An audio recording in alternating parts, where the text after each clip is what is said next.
All of our events are virtual and happen in parallel with COP26. It is one of the most important we've had since the Paris Agreement, but it is also one of the most exclusive meetings and the least secure. Many countries are not on the negotiating table, which diminishes the credibility of the discussions that will occur. I will give the mic to Melissa Mullen Dupree, who will present you the panelists and give you an opportunity to get acquainted with the event. Have a good meeting. Thank you for the presentation.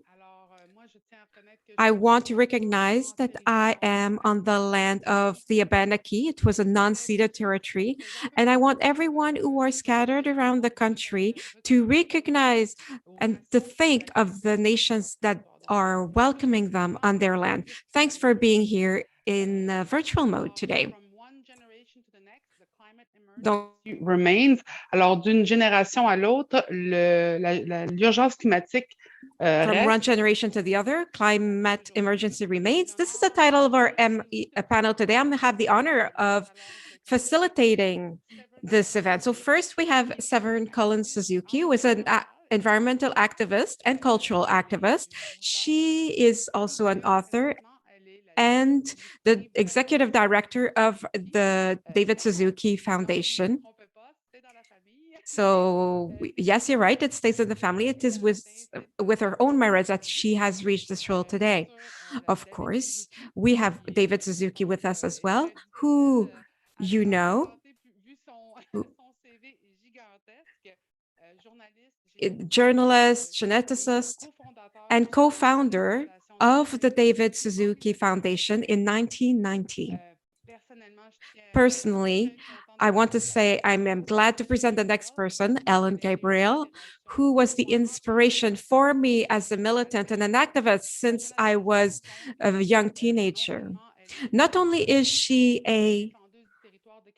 an advocate of Kanesatake for a really long time, as we've seen her being very active in the crisis in Kanesatake in Quebec, but she is also a strong advocate of Kanien'kehá:ka language. And last but not least, he is the future. We have Samuel Rainville, who is a co-ambassador with the organization of Mikena and the David Suzuki Foundation, who is interested in advocacy, awareness, and education, and who is meeting us directly from COP26. He is also an activist for social activist and environmental activist. We thank him for being with us despite the time difference. I will toggle between English and French based on the people who will speak, but I want to state that this is a choice that we have not chosen our colonizers. So whether you are an Aboriginal or not, you can be stuck with a language that was imposed upon you when you were very young. So this is not a linguistic debate, but I want to acknowledge and thank all of those who are with us despite the time and distance. I have a question, an introductory question for each of you, each panelist, to tell us a few words on what gives you hope in the current environmental movement and for the future of the living species on the planet. It's a big question, but you can answer it in a few minutes and then we can have further discussions. And to start, please, I'll ask David Suzuki to start answering. Tell us in a few words, what gives you hope on the environmental movement and our future as species and the other species that are with us on this land? Well, that's a tough question from my standpoint. After 25 COP meetings, I don't see that this one is much different. And the problem is the basis on which we begin the conversation at these meetings. We've got such a diversity of people, of languages, of cultures, all coming in, and they're beginning the discussion from the standpoint of their cultural values. We don't understand despite all of that difference, we're one species. We all belong to the same category of species. And it seems to me that we all have to recognize, as one species, we share the most fundamental needs. If we don't have air for 3 minutes, we're dead. If we have to breathe polluted air, we're sick. And it's the same with water and with food that comes from the earth and the sunlight that gives us our energy. If we don't start from an understanding, those are sacred gifts from nature, and that we, in accepting those gifts, have a responsibility to protect them. When I watched the battle in Oka over a golf course, I wondered, what the hell is going on? That pine forest was so small, it wasn't about the economic future of those people. What they were saying is, to me, their sense of responsibility to care for the land.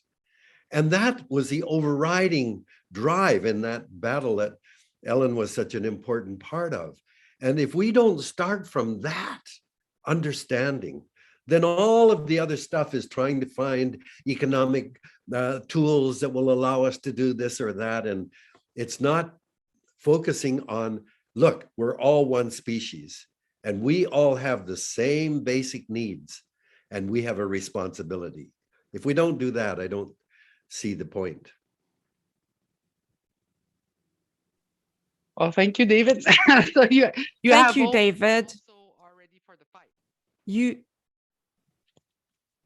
I would now maybe offer either Severn or Ellen the mic. I would defer to Ellen, please. Thank you, Severn. I think your question was what gives you hope, right? You know, when I walk in the pine forest that David referred to, that brings me peace and that brings me hope because it connects me to the land, and the land is what gives me hope. I think, you know, I am inspired by the youth. I'm inspired by their tenacity and will to make change. But I think like our generation has been trying to do that for a long time. They're not the first generation to be outraged by the corruption of governments, the UN member states. We've been talking about this for so long. The only thing that I can think of that gives me hope is that the land is still there. The land will continue to nourish us and nurture us. I look at the babies, the children, and I think I think that they give me hope. You know, there's an old saying which has become a cliche, is that, you know, children are good medicine, and that the work we do today is for those future generations of the faces not yet born, 7 generations from now. So I think that hope is what you need to have if you're going to continue doing this work. And each of us has different ways in which that hope manifests itself in our minds. You know, that hope is in our minds. It's not what someone does. It's what we want to have out of life. And I think that that's really important for people to understand, is that hope is not something somebody gives to you. Hope is something that you have inside. And you know, I really don't have any hope in the processes of the COP. I don't have really that much hope in the United Nations, because there's so many human rights abusers, environmental abusers.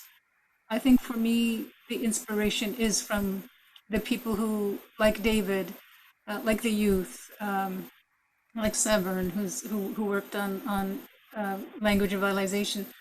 Those are the keys to inspiring us, so that in our hearts and our minds, we continue to have hope. Thank you. Thank you, Ellen. And I just, because since David and you have talked about the pine, I just want to remind people that it's some of the old growth forests that we have out in the east. And since I had the chance to visit the pine, they are very impressive. I've never seen such big pines because we always get trees cut down and they're always kept in a smaller level. But the beauty of this forest really made, when I saw it, I understood why you fought so hard to keep it, because it has something more than you could find anywhere else. Severn, I will ask you, what gives you hope? Merci, Melissa. Merci tout le monde. C'est vraiment un Thanks, honneur. everyone. It's a great honor to be here with Ellen, Melissa, with Melissa, Samuel, and of course, David, my father. I'm very happy to be here. Melissa, you started with perhaps the Meli- most difficult question. Everybody wants to talk about, hope. How are you hopeful? How can we stay optimistic? How can we keep going? And I realize that hope right now is a very controversial subject. People have very different relationships with the word hope. Some people get angry when they hear us talking about hope. And hope means different things to different people. I think that at this moment, as Ellen said, I'm not hopeful for the negotiations that are happening in COP. I don't hope that the world leaders are going to suddenly wake up and save us. But I'm very inspired. I'm very inspired by the people who are there like Samuel, who are there like Ellen, who've been fighting for so long. We're there like David, who still you're sending your message, you're still here, you haven't given up. I'm so inspired and I'm motivated. I'm motivated to fight. I'm motivated to fight for my children. And I really see this moment as the hero's moment, the time in the story that we're hearing about all the time, and Marvel superhero movies. We're here when humanity stands to choose. And will we come together? Will we realize that we are all one, like David says? We don't know. And this is the moment. So I think it's very interesting to think about hope and what empowers us at this time. And we must make sure that we always can have a narrative that empowers the younger generations to take up the cause, that empowers all the other generations to keep going. It's really, really important. And I agree fundamentally that we have a superpower. We have some deep magic on our side, and that is the earth and the waters and nature. And therein does lie our true hope, like Ellen says. In Haida Gwaii, where I've been living for the past 14 years, it's been such an honor for me as a guest of the Haida Nation to live there. My children have grown up seeing for the last few summers humpback and gray whales in front of the village of Skidegate. And this is new. They come and they spend a couple months just feeding. This is new. They were not there in the generation of my husband when he grew up there. They were not there in the generation of his parents when they grew up there, because they had been beaten back so much by whaling, and it's taken 100 years, but now they are back. And it is just so incredible to see the deep power and resilience of nature.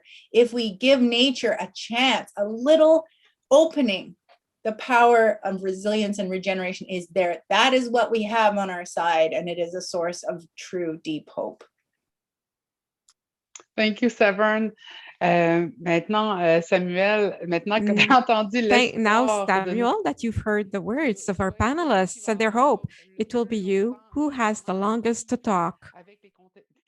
It will be you will have the longest to live with the consequences of the decisions that are made. What gives you hope for the future? Écoute, Mélissa, évidemment que j'ai beaucoup Of course, I have a lot of hope. But before answering directly to your question, I want to say that this type of event gives me so much hope.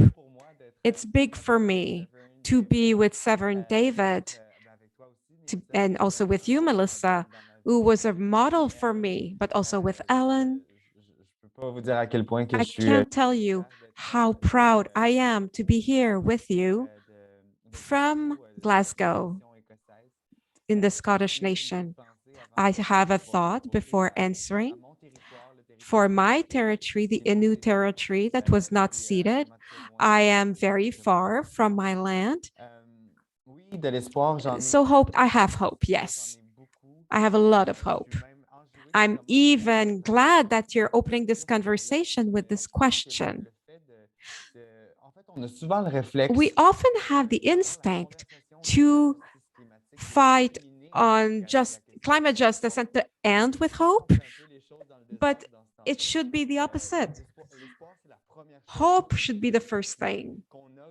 That it's the first thing we have when we wake up in the morning. That's what gives us energy to go to work and to do our mission as activists, as professionals, or as simply as human beings.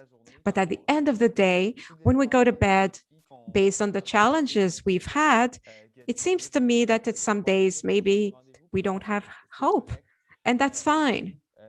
Il y a des choses qui sont pas toujours simples. Things are not always simple, On continue de voir des but we still see some industries that extract fossil fuels. Deforestation continues, but it seems to me that hope is a motor, it's a driver. But at the end of the day, we must wonder, how can I do better tomorrow?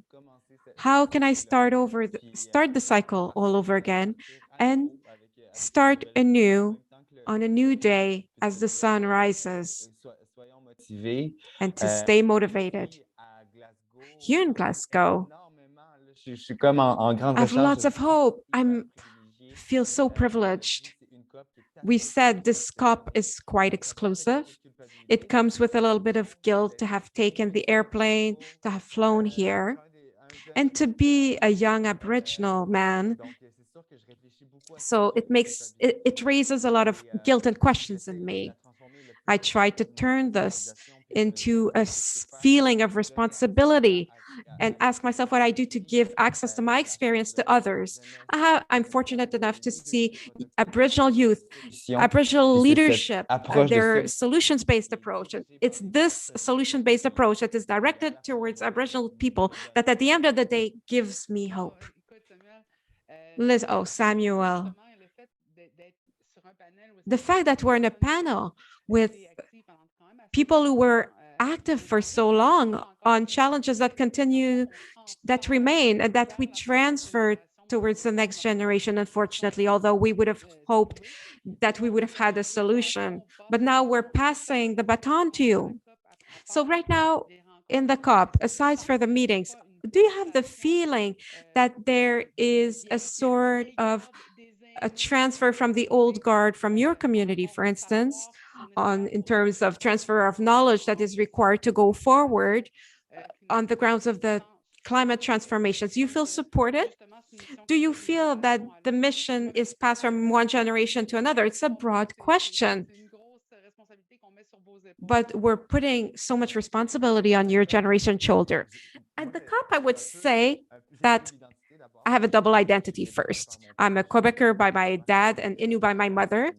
I'm very attached to my community. At the COP, I see this duality between a very formal meeting, very formal COP, where we don't see so much Aboriginal leadership, but there is another COP that is completely Aboriginal in the less traditional circuits, where we see what we know with the Aboriginal approach, ceremonial openings with our elders, leadership being held by these elders. They're our stewards, knowledge stewards, and we see the Aboriginal youth sitting down and listening, even on more official platforms.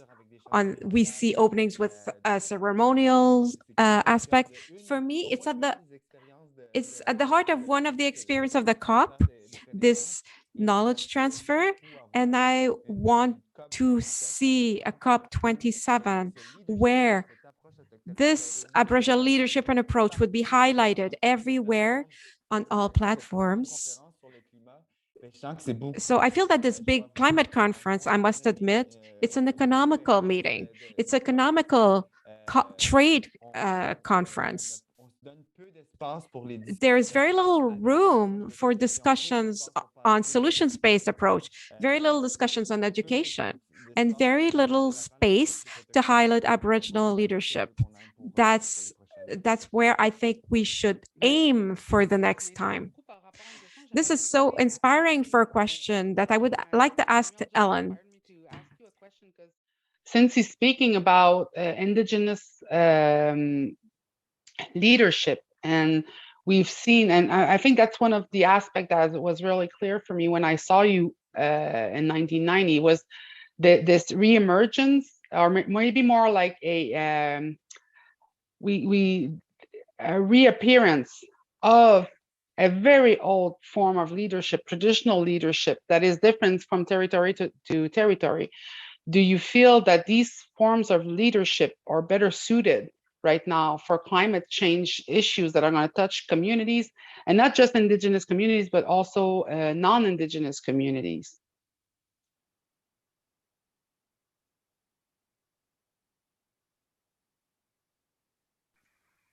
Do I hear Yeah, it's a Ellen? good question. Sorry. No, it's because I have to click with my mouse. Oh, sorry. Put on my sound. I think traditional knowledge continues to be marginalized. I think it was something that people started recognizing at the time of 1990. And I think one thing that people forget is the role of the women, the leadership of the women. Really a good leader, it doesn't matter what gender they are. If we were in a really ideal society, I think we would say, oh, it doesn't matter what role or what gender the leader is. But we're talking about decolonization and valuing the role of the women in leadership. And, for the Haudenosaunee people, the women are title holders to the land because women, like the earth, gives birth. Women, like the earth, nurtures, right? And so the leadership of women needs to be valued.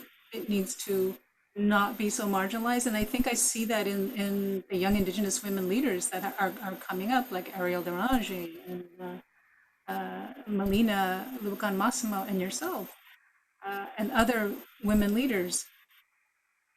And I think that the traditional knowledge of Indigenous people is, as even the UN has acknowledged, that it is key to finding solutions to climate change. And the reason why is not so much about marrying technology with or science with the traditional knowledge.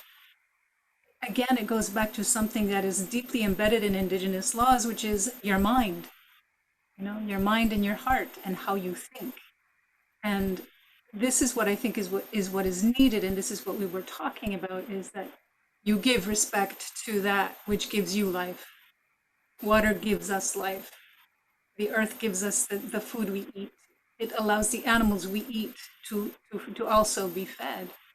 And so this whole balance is something that the women have been trying to bring back and bring forward.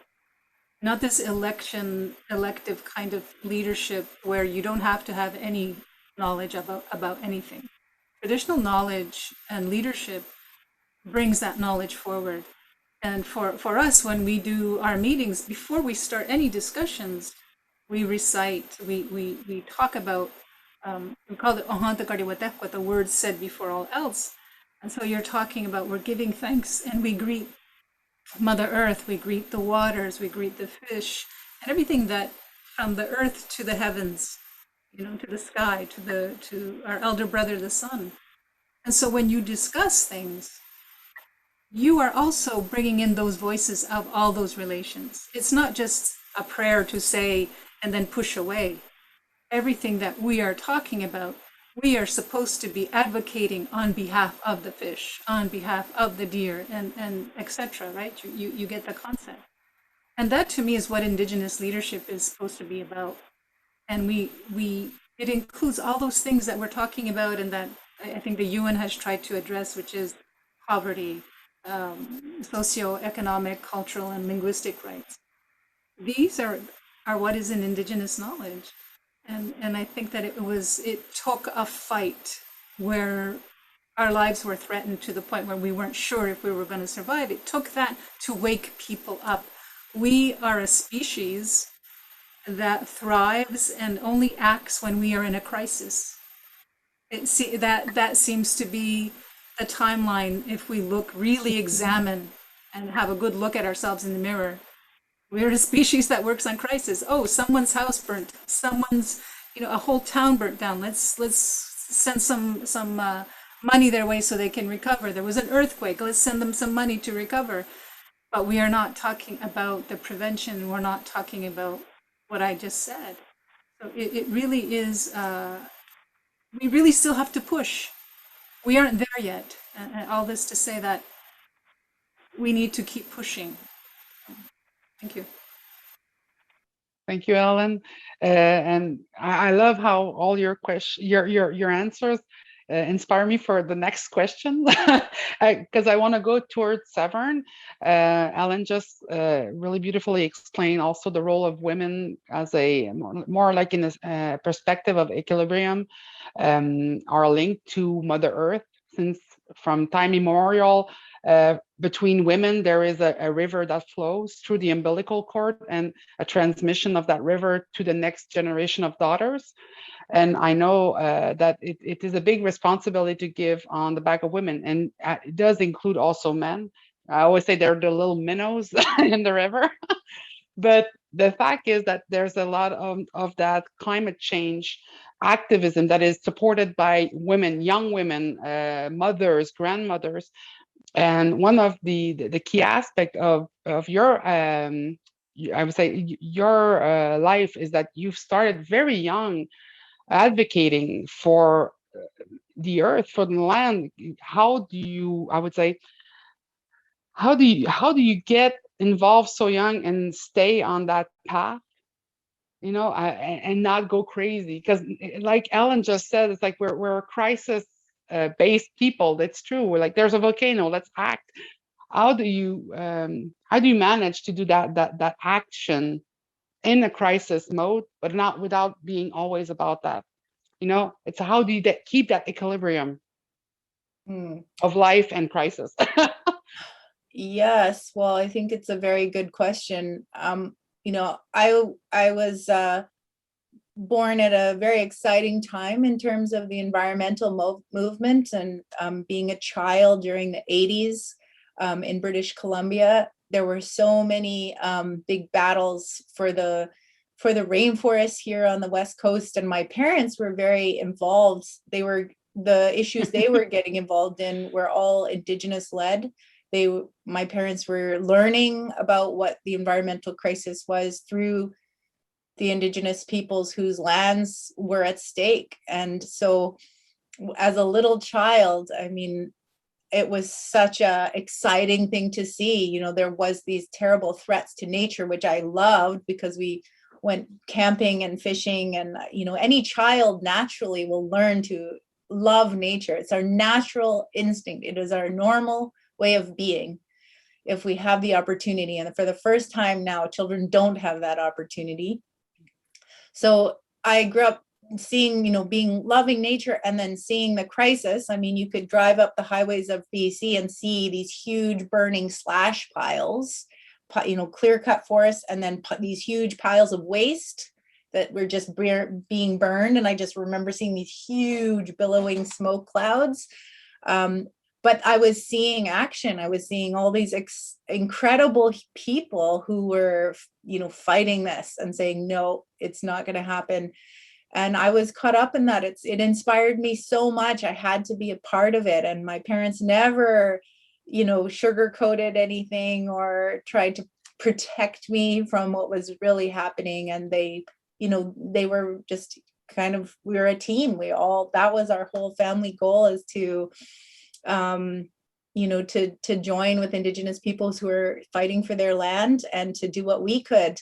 And so I've really been so lucky to have that support. I know not everyone has the support of their families in their political thinking, and I've been very, very lucky to have that my whole life.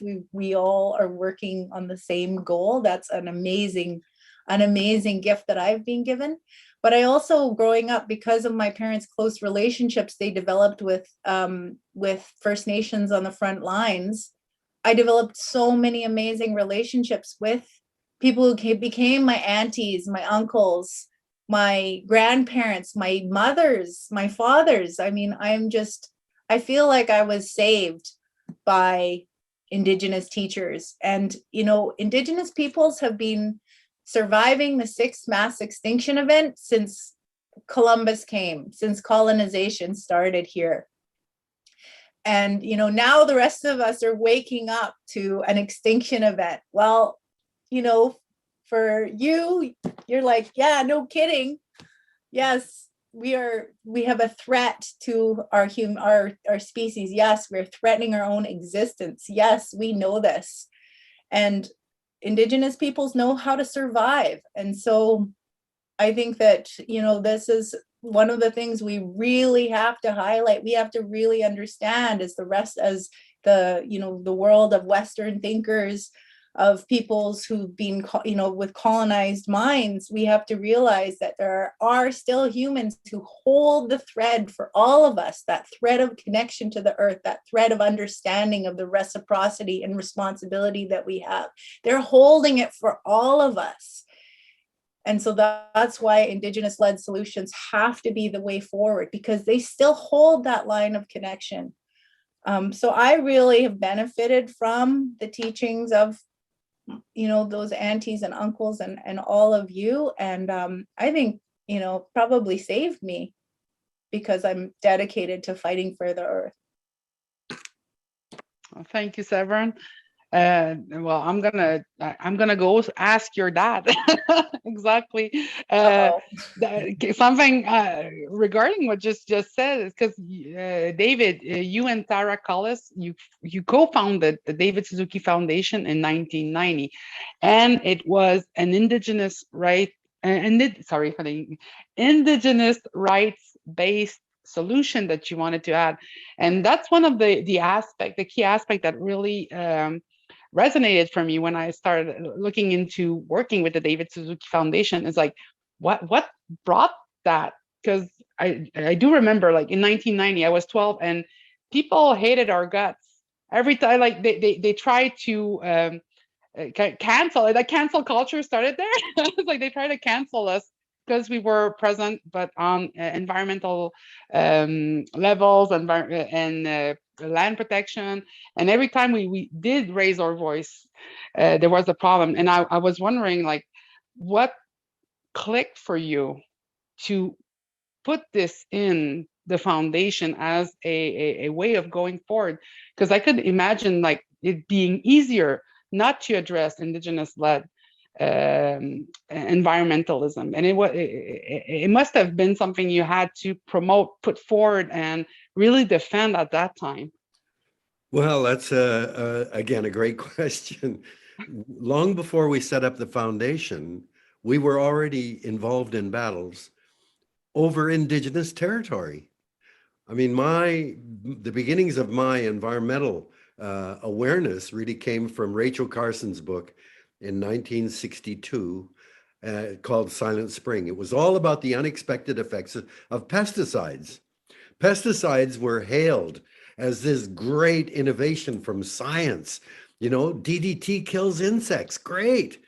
And, you know, what a crazy idea that the guy that discovered DDT kills insects won a Nobel Prize. So we thought science was so powerful, it was going to take over the running the way that we live on the planet. But we didn't even know there was a simple thing called biomagnification. You spray in parts per million, and it's concentrated up the food chain. So when you get to the breasts of women or the shell glands of birds, it's concentrated hundreds of thousands of times. How could we have managed DDT when we didn't even know there was a phenomenon of biomagnification till eagles began to disappear? An Indigenous way of seeing would have said, wait a minute now, you're going to spray It's something Jody Stark. that kills all insects just to get it at one or two that are a pest to us? Insects are the most important, diverse, abundant group of animals on the planet. Without insects, ecosystems are going to collapse. You're going to spray chemicals that are going to kill all insects just because you got a potato bug or a cotton weevil borer that you want to get rid of. This is crazy. But we didn't have that sense. And so the battles I got involved in were these big areas of pollution, and soon it became fighting for forests. They were all indigenous territories. And so it's not an accident that we got involved with indigenous people. One of our great battles that Tara and I got involved in was after I did a film about the Amazon and what was happening. And thanks to meeting a Kayapo leader, we got involved in fighting for the Amazon rainforest. But it was really the Kayapo battle for their territory. So we were deeply involved we got involved with the Ainu in Japan. We got involved with working with Aboriginal people in Australia whose land was being flooded by dams. And so over and over again, the people that were deeply involved in the battle were the indigenous people, because the battle was over their future, their culture, everything was tied up in that. And so it was through those battles that we realized that their connection to land was what was missing in the settler cultures that had taken over the planet. I mean, when Europeans discovered ways of navigating over long distances and returning back home, I mean, those were critical technological advances. Then they could travel great distances, and wow, they discover Africa, and they discover, North America and South America, and they discovered it, even though there were people already living there. And what they blanketed the planet with was a resourcist mentality. They came to our lands to seek opportunity, land for farming or trees for the masts for their ships, or gold or whatever. They had no sense of connection to the land. And that's why the struggles have involved the last bits of nature that hasn't been taken over. And so it was it was just natural that Indigenous people and the Indigenous perspective would be a fundamental part of what we were doing. And believe me, I feel that we've been fortunate students of that Indigenous perspective. Everything I know about our environmental crises has come through the lens of Indigenous knowledge. And so I'm eternally grateful. It just doesn't make sense to me not to have that involved in whatever environmental issue we're dealing with. Oh, thank you, David. It's been a long fight for Indigenous communities, because the sensitivity we need to have on the territory, because everything is interconnected, but in such a small way, and we often have to compare it with the big needs of industry, money, big resources, land. And when we try to defend a part of the forest because of its cultural aspect, because of its medicinal aspect, it always gets opposed to money, bucks, the future of the industry, our economy. Economy is being the big boat that's being forced across the forest. And that is the reason why we're not making headway. We're dealing with an issue now that is far greater than the issue of a company's bottom line of profit, or even the political power of this party. This is an existential issue that transcends all of that. And so you look at COP26. Mark Carney he's a great guy. I've spoken to him many times, but he's trying to marshal the economic tools to change. But why is the economy the driving force of all of this? Why would Jeff Bezos, the richest man on the planet, be given center stage while the youth, while the Indigenous people, while the women are all being shut out or their part is reduced. But just because this guy is the richest guy on the planet and he's going to tell us, oh, well, his 18-minute trip up into space was the big. What the hell? If you're so goddamn stupid, you have to get up into space to realize there's an ecological problem. Why are we listening to him? You know, it's everything. Money talks. That's the problem that we have. And so we've got to break that whole system, it seems to me.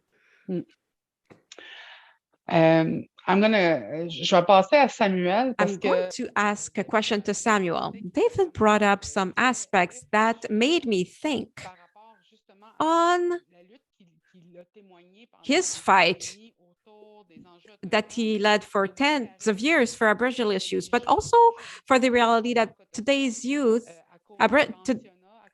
like when we talk about residential schools, territories appropriation, and also traditional conservation that would prevent Aboriginal communities to access land, an increasing number of youth have a hard time accessing the territory, to go to the territory to practice traditional activities. Not only that, but because we are the first peoples on the line when it comes to the disappearance of resources, the access resources have been there for thousands of years, like caribou, like animals, plants that were abundant and that now are disappearing. Samuel, you are young, a young activist, and not only do you want to promote knowledge, but you also want to protect the land and access to these ancestral knowledge, share and exchange knowledge. Do you see a solution on the intersectional trauma, but also intergenerational trauma that Aboriginal youth is dealing with today? It's a big question, but it's an important issue for youth. To me, this is my favorite question, not because it makes me happy, but because I think it's key right now in the Aboriginal youth's approach on environmental issues. We know the impact of residential schools on my grandparents' generation. A complete generation was forced to learn another culture and was completely forbidden to practice theirs. It created a generation, that of my mother, that had to wonder, do I teach my cultural identity to my children, or do I try to give them a maximum of opportunity to make them able to navigate the Canadian society in which we live? It was certainly a difficult choice. I will always be grateful to my mother for having made that choice, but today I don't speak Innu or very little Innu. I haven't grown. I spent most of my life in an urban environment. I was educated at university, and I did not have access as much as I would have wanted to an Aboriginal education. And I really like that Severn and David highlighted that they had learned a lot from Aboriginal leaders. Me, as a young Innu, I haven't had a lot of access to these events because I had to go through traditional educational channels. We must work hard in our free time to deliberately realize I'm almost 30. I want to learn my language. I have work, bills to pay, and I want to graduate from university, but I also have the accountability of maintaining my language alive. And I want to reappropriate the knowledge of my land, the knowledge of my elders that sometimes can be very far from where we live in the big cities. So we must invest time in this. For me, in Aboriginal Solutions, there is so many opportunities, not only to bring an efficient approach for climate change, but an entire process of cultural reappropriation, of identity affirmation. Our youth gives up in the communities. It cannot manage to finish schools but we need to pull these young and bring them to their territory. Territory education is fundamental. Everyone here has an very strong attachment to our land. I'm sure whether you're Aboriginal or not, there is something strong to get into a forest and learn to live with your surroundings. And that is a solution to school dropout. The solution, it's a cultural solution, and we have moral responsibility and a legal responsibility at this point to highlight this type of approach that is a lot more conducive to repair and healing for First Nations. And also, it has a lot of potential for our fight for the climate. Thank you, Samuel. I had the opportunity to see you teach us in the forest.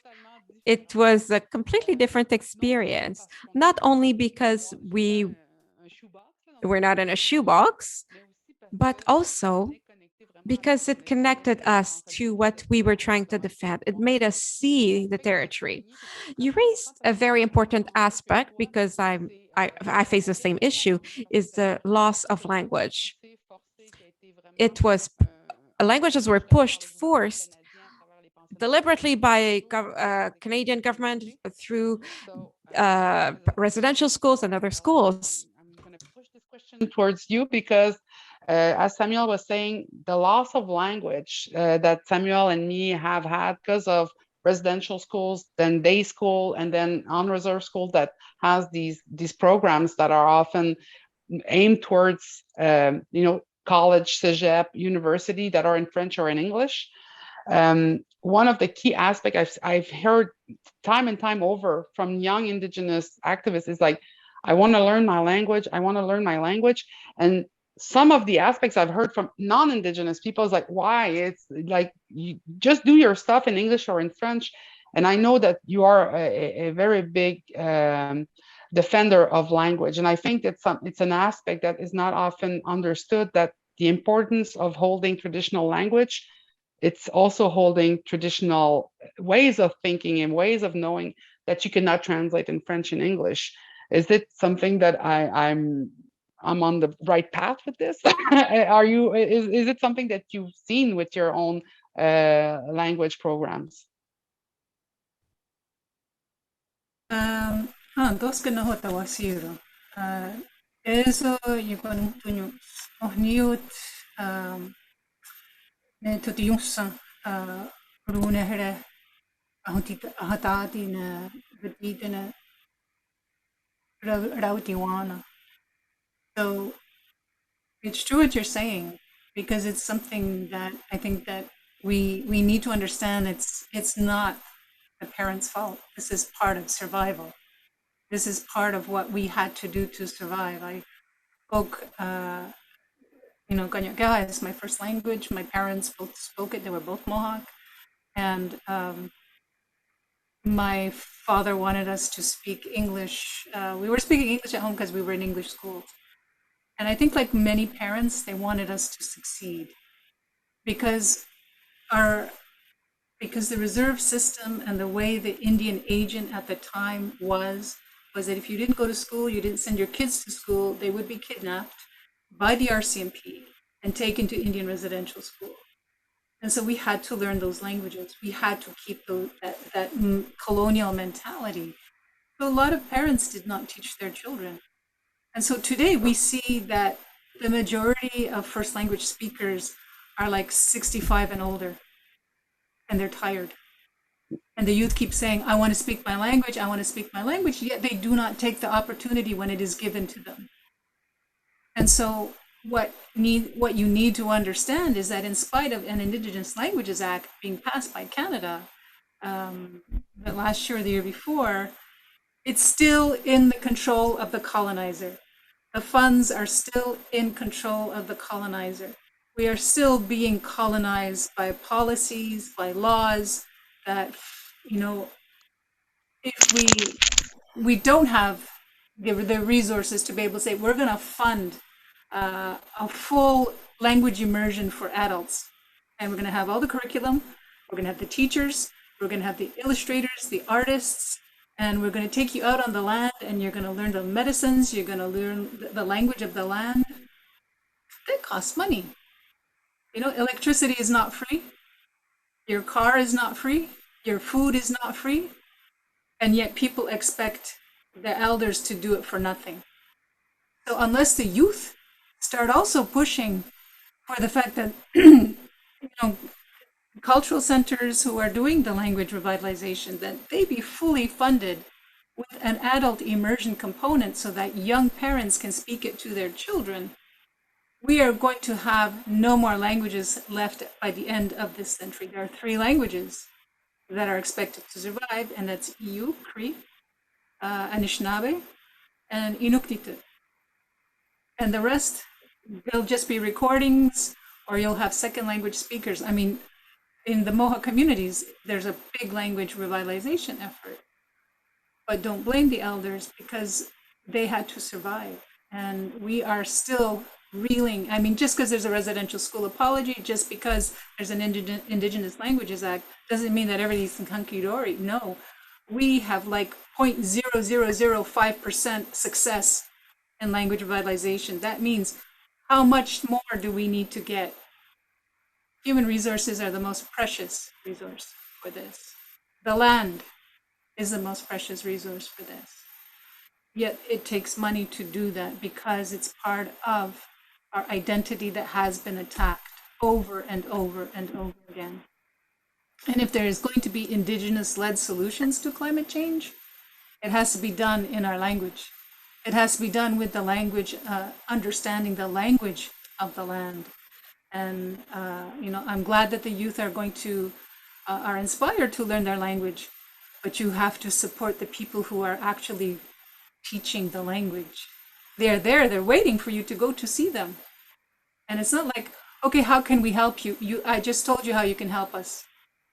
Financially, morally. Don't go to them, they're busy.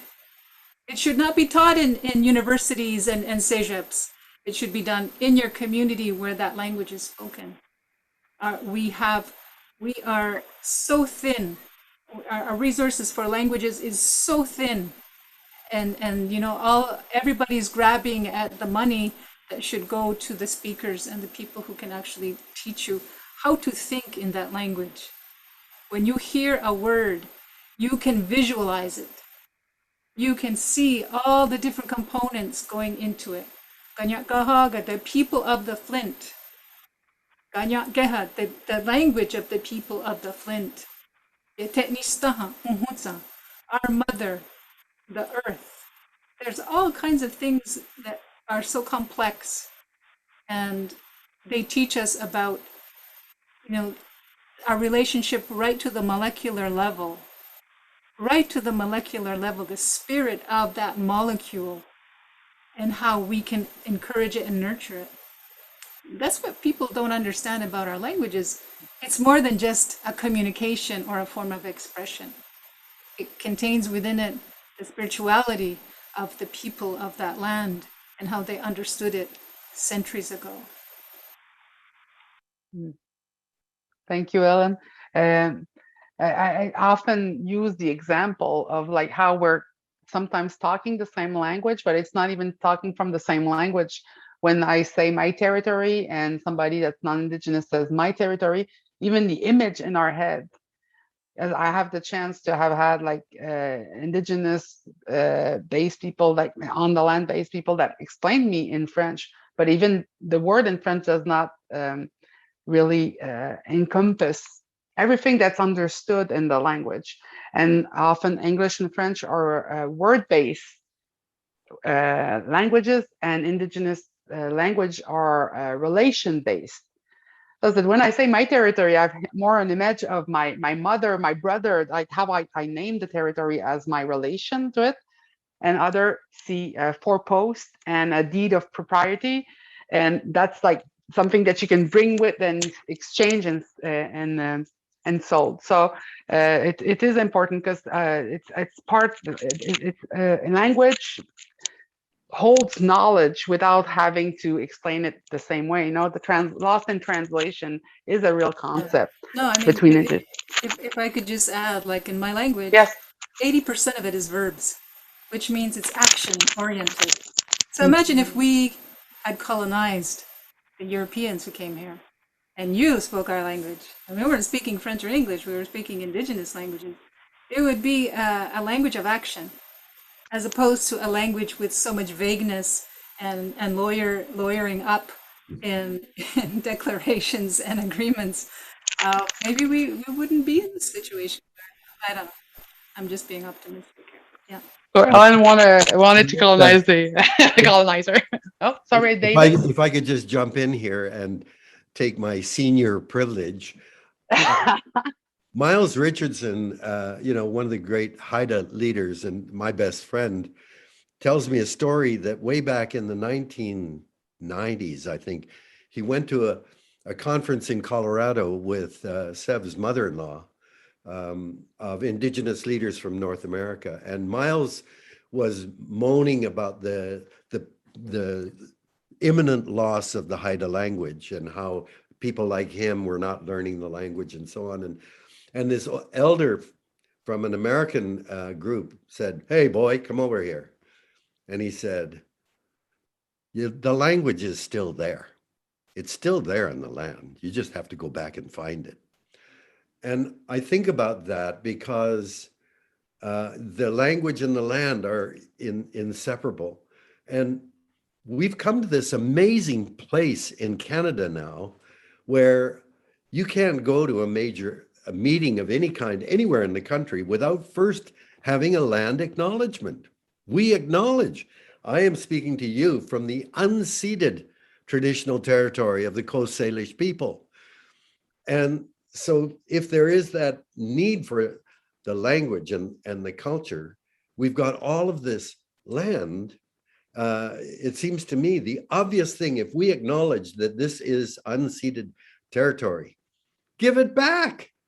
We've got all this land in Canada that we call Crown land. That's not Crown land. That's Indigenous land. We've stolen the rest, but that's Indigenous. Give it back. And for a very important reason, that land, Indigenous people have to encourage the survival of their culture and the language, but it comes from the land. They've got to have more land. And I see in the questions, one of the big questions that are being asked is, well, what do you make of the 20 or the 120 people, Indigenous groups that support the pipeline?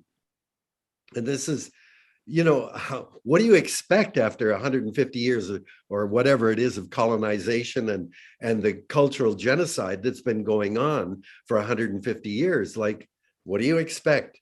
But I think there's also, what is it? Severin always says Ginger Gosnell, one of the Niska leaders, is saying, when you go into Indigenous communities, guess who's the best friend of the colonial powers that have been imposed, the Band Council?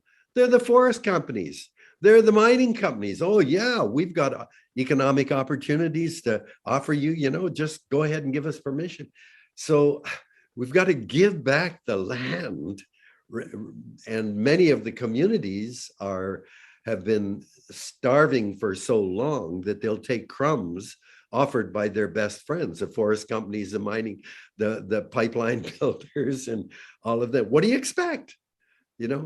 Anyway, sorry, No, David, don't say sorry, because this is a very important issue, and I'm really glad that it comes up. And if Ellen? I could just add, Yes, please. to that, because I think David brings up a really important point about the colonial system, which is TransCanada or whoever, they call up the Band Council and they say, we're going to be doing some pipeline fitting, or we're going to be extending this, and what do you think? And it's like, I don't know, I got to talk to my community, and I'll think about it, or they'll say no. Well, they've ticked the box that they've consulted. There's no free, prior, and informed consent. They just tick the box. Yeah, we made a phone call. And this is what happens. And as David talked, Indigenous communities have lived in poverty for so long. This is really like the first generation that is seeing that a different way of life, that where they didn't have to worry about their children starving before they went to school, or whether their children had boots in the winter to walk to school. This is like a generation that it doesn't know that poverty that was there before, or there are poor communities who don't have water, accessible water, potable water, because of the negligence by the federal government. We are always looked at as dollars and cents. They don't respect our rights. So I think it's really important for people to understand the colonization is still going on. You may have had 120 band councils that said, okay, but did the people really say, did they do free, prior, and informed consent? I'm guessing no. But in a place, in a society where everything costs so much, especially in remote communities, cost of living costs so much.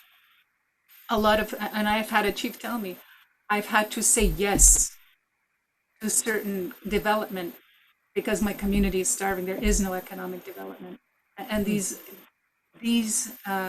so-called consent, a lot of time is under duress. It's not with free, prior, and informed consent. So people need to understand that. Yeah, Ellen brings a very important point. I used to, like, for fun, I called it like café croissant consultation. Like, don't accept a cafe at a croissant because they'll say that you gave them the land after that. That's like, it's how it's been done for the 500 last years. But I laugh because it's so it's so ironic. You can't do nothing but laugh, and laughter is medicine. So, but David, Ellen, you have brought something very important to the table, and it's the duress, the leadership, and the mix that comes with it. It costs a lot of money to companies to come forward and get the consent, get the approbation.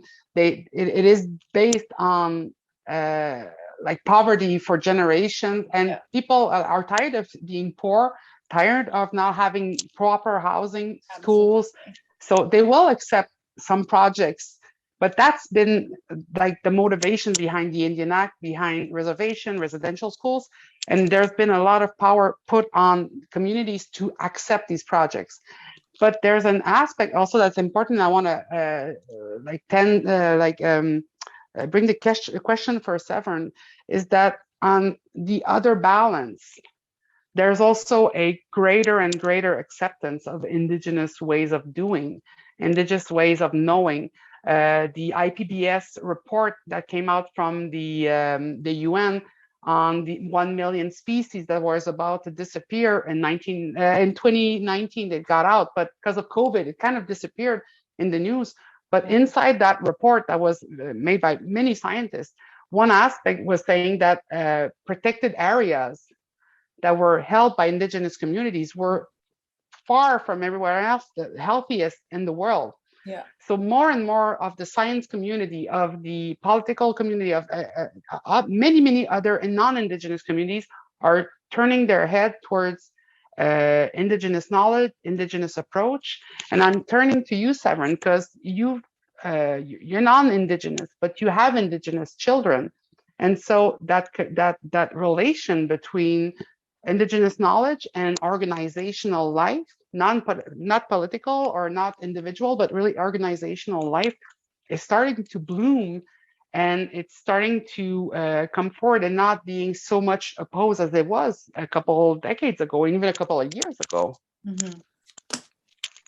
Absolutely. And I think, you asked earlier, I didn't really answer your question about how I stay, how I've stayed engaged and positive.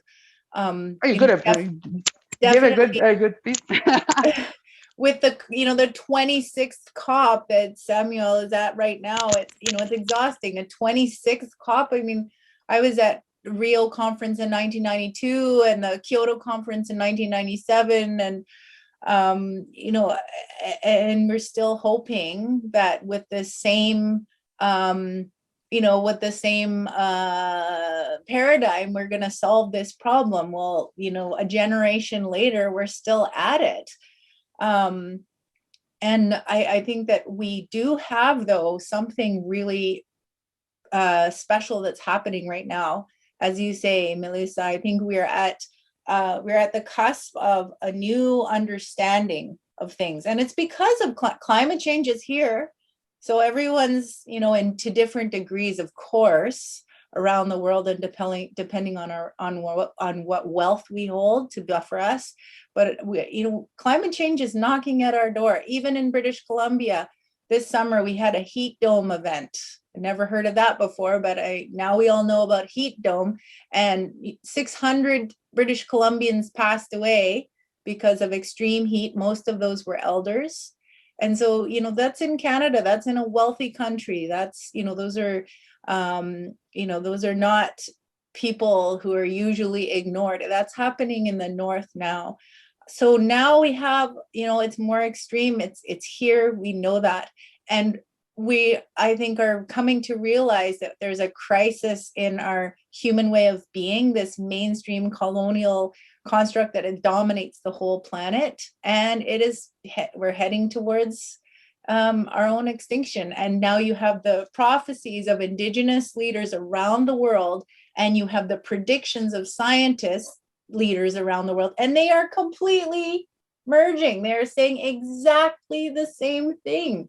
So we're at this very interesting moment. And now with, in Canada, with the discovery of the children who were unearthed in graves, I think, we're at this real decision point where I think it's hit home for more Canadians than ever before.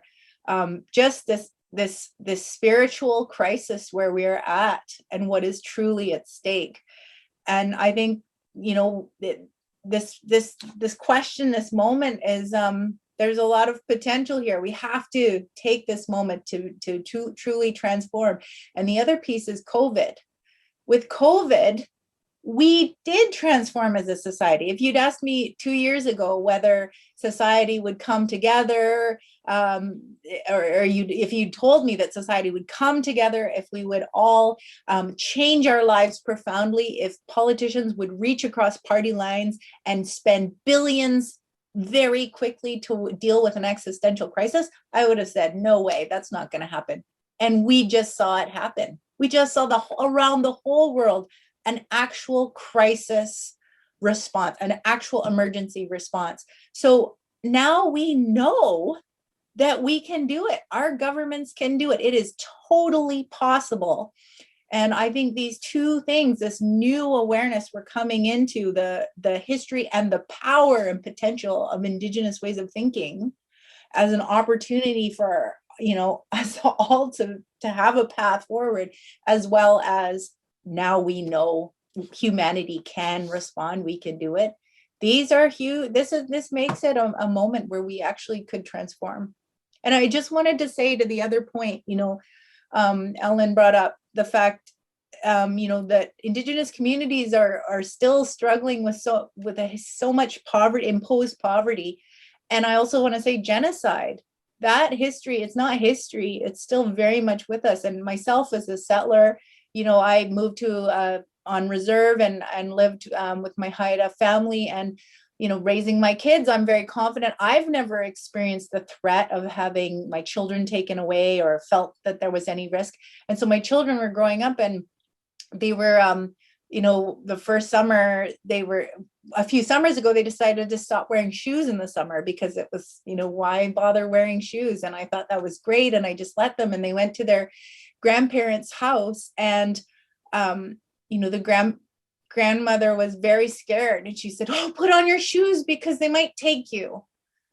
And it was such a shocking moment for me, because I realized that was still very much their reality, her reality, that if our kids looked too shabby or they didn't have shoes, that they could be taken away. And it really impacted me, because I realized that's a whole level of fear that my family has never known. And of course they're going to do everything they can to keep their kids safe.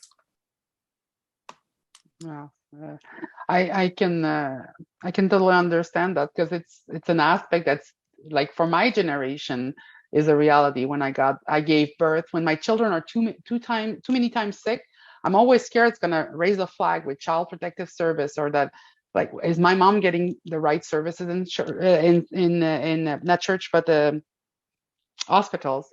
So it is something that is a reality for a lot of people in the community.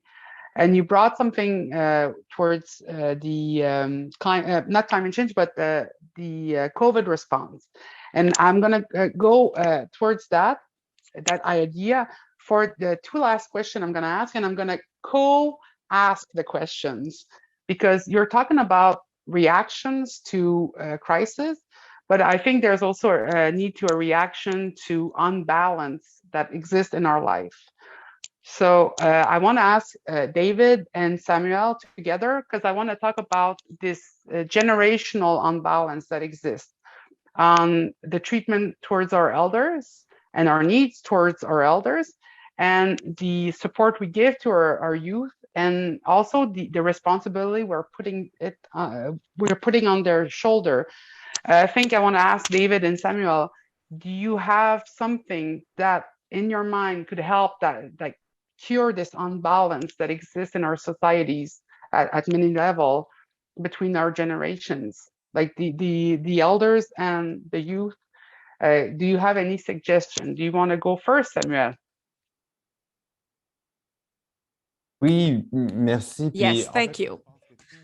I think that everything will go through rebuilding the cycle of communication between our elders and our youth.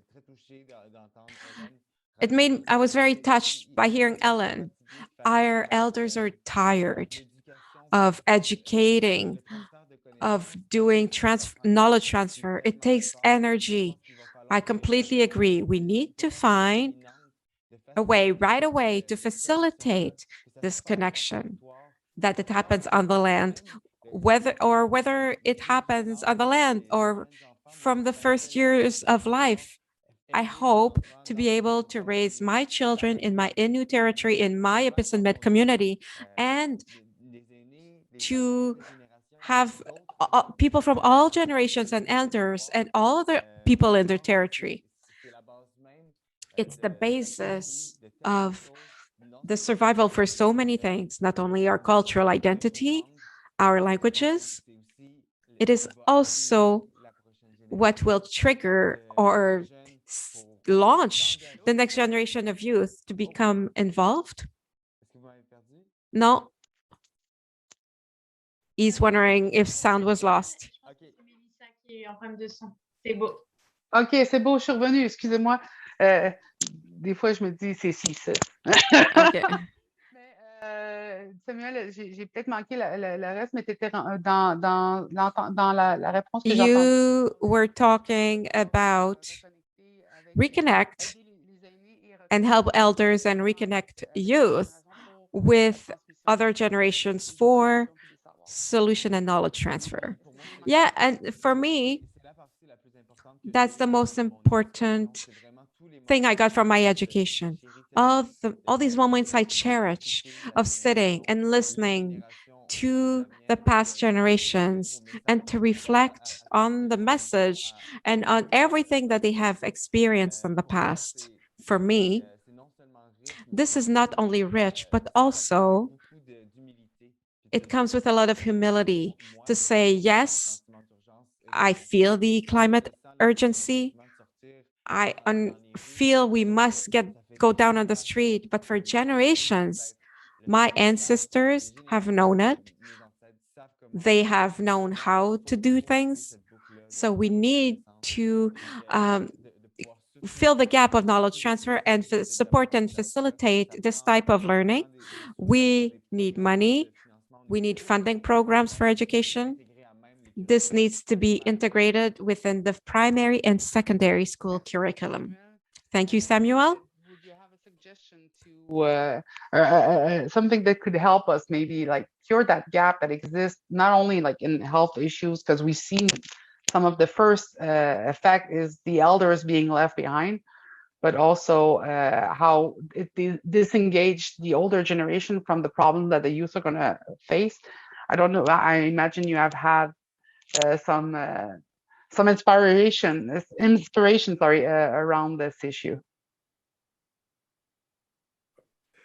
Who are you talking to now? Are you talking to me? You, David. Sorry. Yeah, well, first of all, some of what Ellen said and some of what Samuel has said is about the need for money.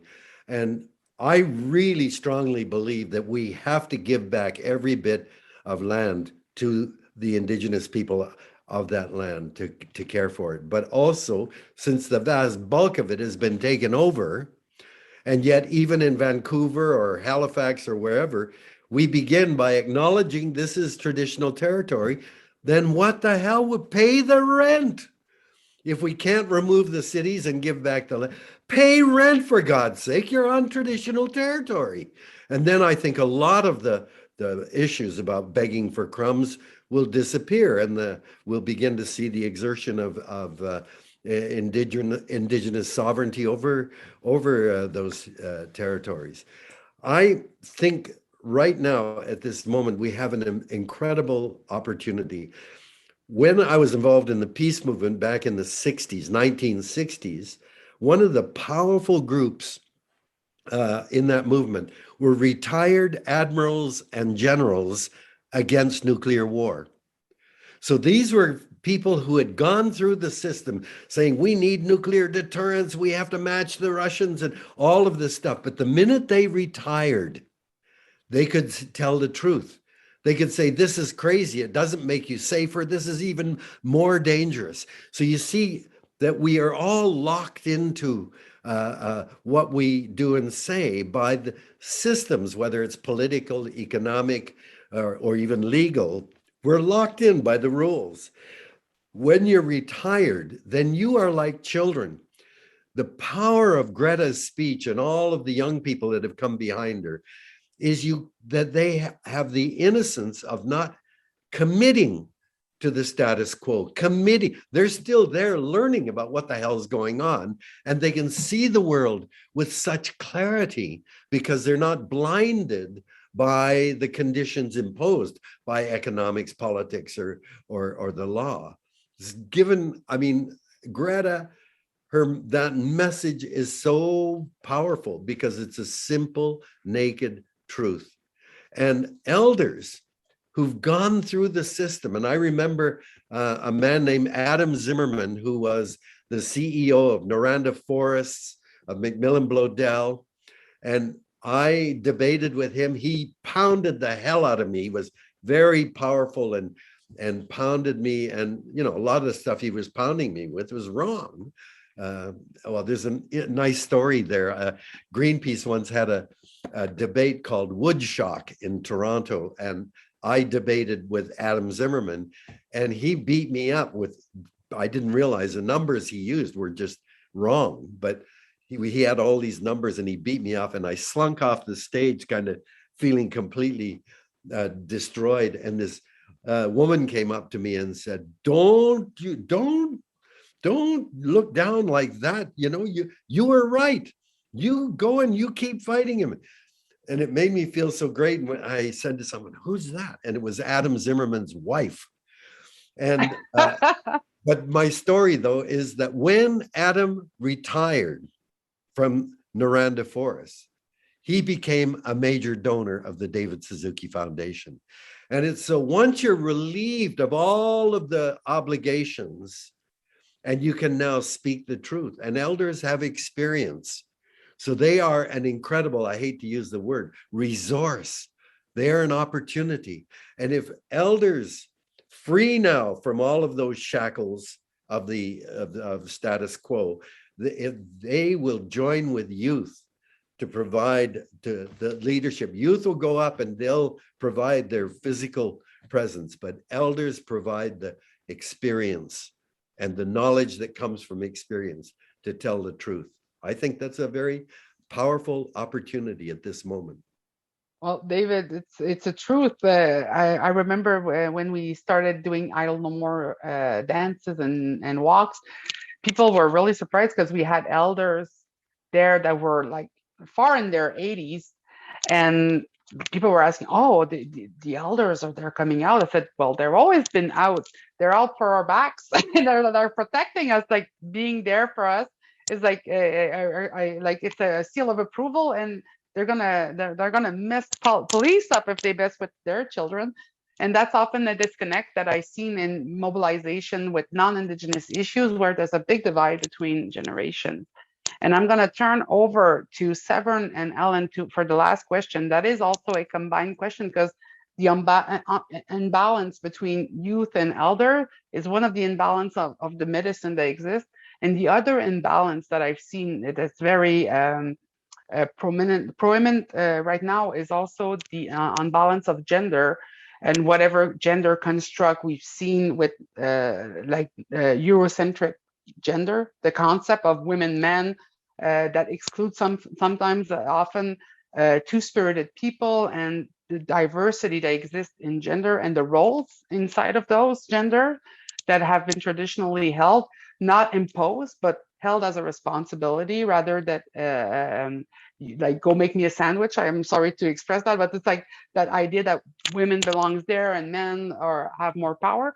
In our communities, there's often that a better search for balance. And right now in climate change and in the aspect of climate change, women, children, elders, everybody that has human rights issues right now, very active, are the most at risk.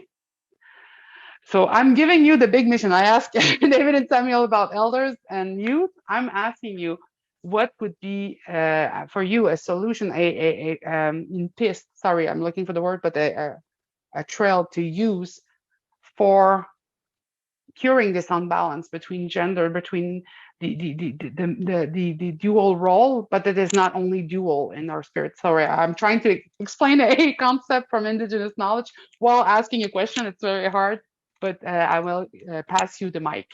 Severn, do you want to go first? Sure, and then Ellen can close. Yeah. You know, we're all wondering, like, what are the answers? What are the solutions? Like, you know, it's a really hard question, and really some things are so simple.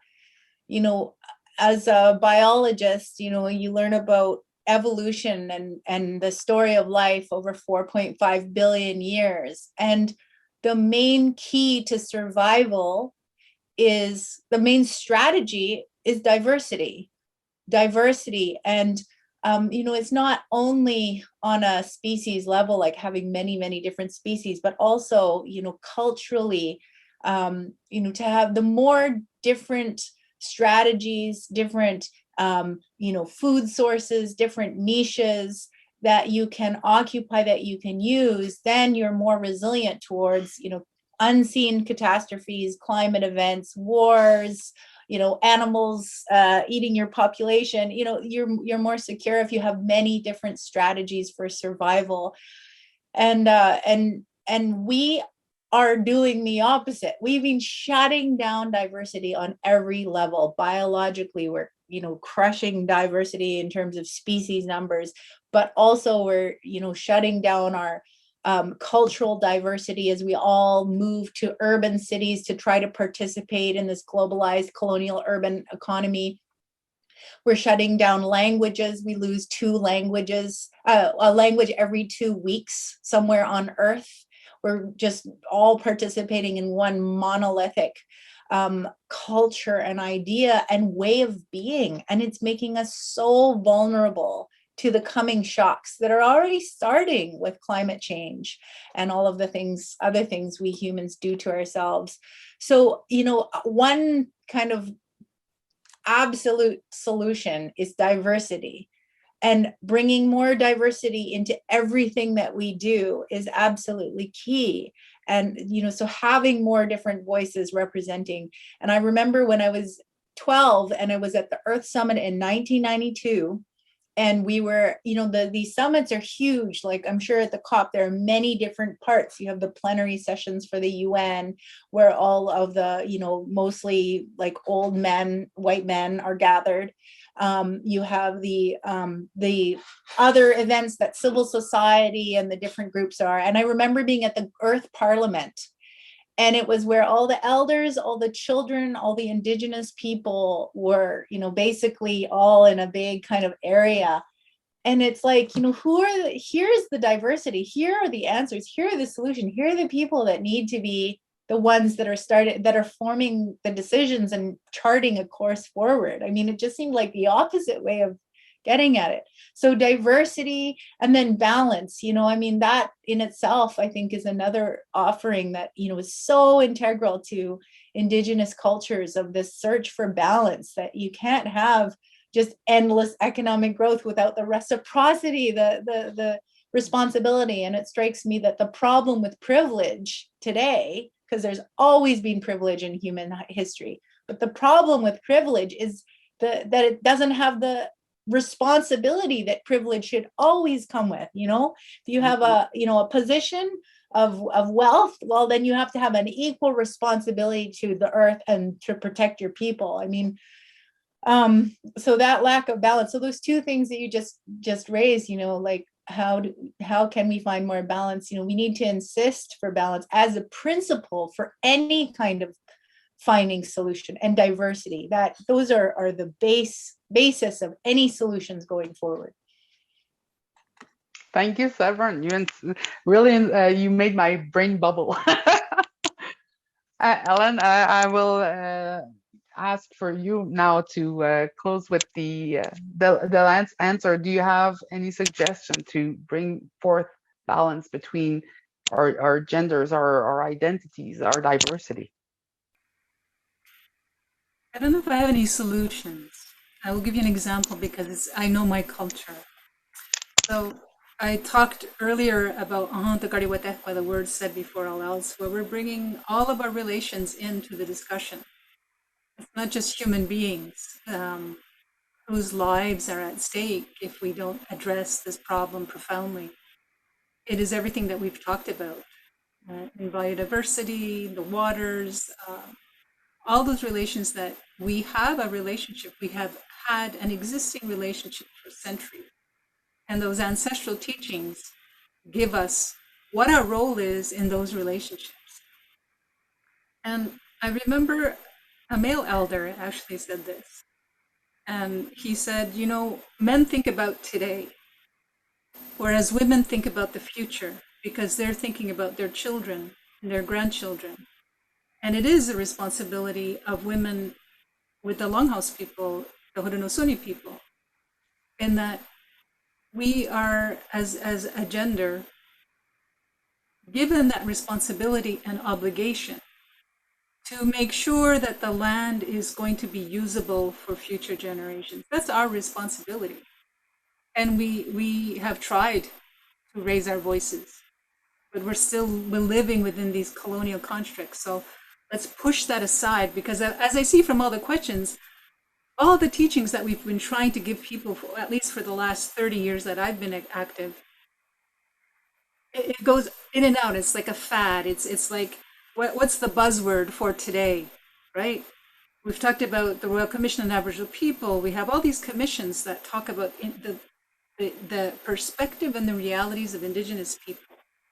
And people need to realize that it took over 100 years to bring Indigenous people to the point where we are today, in the sense we're losing our language, we're losing our knowledge. And maybe it's going to take another 100 years. And yeah, we're going to have to use colonial constructs, because if you keep your children at home, what's going to happen? They're going to take them away.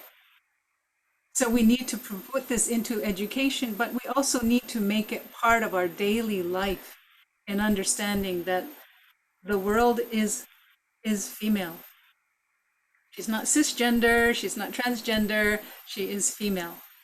And she brings life to us. She is the one that is giving us life. And if we understand that her role in that sort of, if we want to put her into that box of gender, that she's there to give us birth, to nurture us. How would you treat your mother? Would you treat your mother like that? I'm guessing most people wouldn't, no matter how terrible they are, right? So I think that when we talk about women's roles, we need to have that balance and also understand what are the roles of the men. There needs to be, we need to have that knowledge so that we can exchange and say, okay, hey, listen, this is my responsibility. I'll take this up. You go rest, or you go do what you're supposed to be doing. And that sharing of responsibilities, I think, has been lacking in what we're supposed to be doing. Now, their lines are blurred, right? There's not just like, this is male or female. But I think that what we need to really realize is the mentality that we are using is a box that we were told to think in. And when we start moving out of the box and into a circle, that diversity will come naturally. And that diversity is the languages, the knowledge, and the voices of the water. I think it was Josephine Madwin. She walked around all the Great Lakes 5 times. And she was talking to the spirits of the water. She did it without any kind of funding. She just did it because she loved the water. And if we learn how to love the earth and respect the earth and everything that is in it, that gender balance will come back. But as long as we're thinking outside in that box, we're going to say, let the UN with all its male-dominated leaders make the decisions for us. Let make all the rich men make the decisions for us. We, as the people, are the hope and the inspiration, and we have rights. And we need to stop sitting on our hands and waiting for the solution to come from the UN or these cops. We're the ones who are the consumers. We need to learn how to consume, and we need to know what we need. What do you need to live? I live in a community where people are cutting those beautiful pines. I live in a community where the government of Canada and the government of Quebec do not apply environmental laws, so we have a toxic waste dump here, threatening our aquifers. It's been allowed to go on, and it has a 33-year lease. And we have not been able to stop it.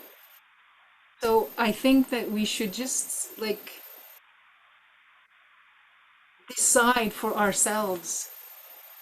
Do we love our children, our grandchildren, our nieces and nephews enough to take the risk and say no to what we are seeing, what's happening? It's not just about fossil fuels. It's not just about driving a car. Electric cars also contaminate the environment. We're looking, what is sustainable? What is renewable? You know, the way our ancestors lived, yeah, people don't want to live like that anymore, but we are destroying it with the lifestyle that we have now. And as a woman, an Indigenous woman, Kanya Kahaga, I can tell you that I think that we still have a long way to go before the women's voices are respected, and the elders. And we need to stop saying elders and youth. We need to start saying, you're a human being, and that your age doesn't matter.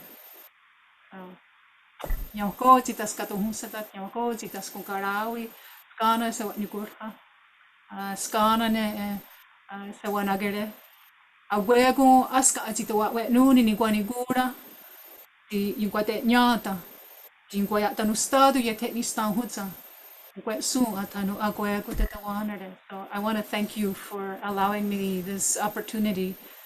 Let peace be in your mind, in your hearts, and how you live. Let's be of one mind to protect our people, our earth, and all our relations, because that is Indigenous law. Now, thank you for listening.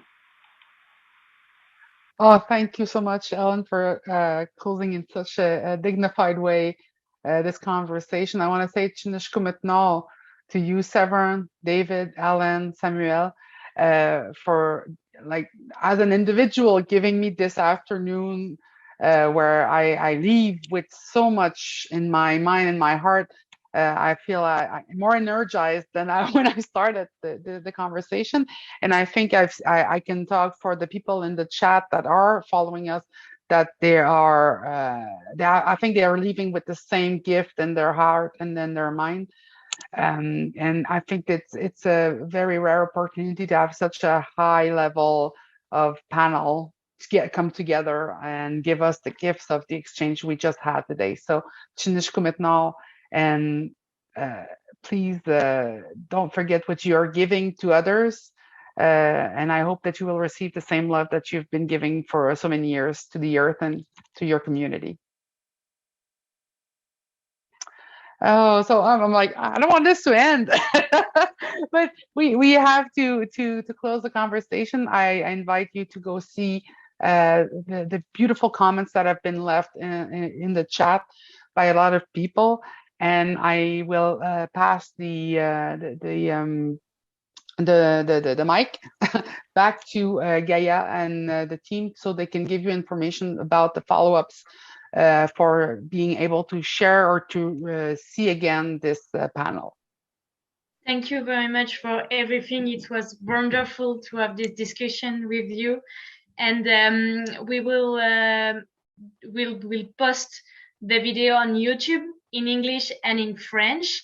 And also we continue the discussion during next week. So if you want to come and participate to the dialogue, you're welcome. And thank you very much for everything. Have a good day, and thank you. I will close the webinar. Bye-bye.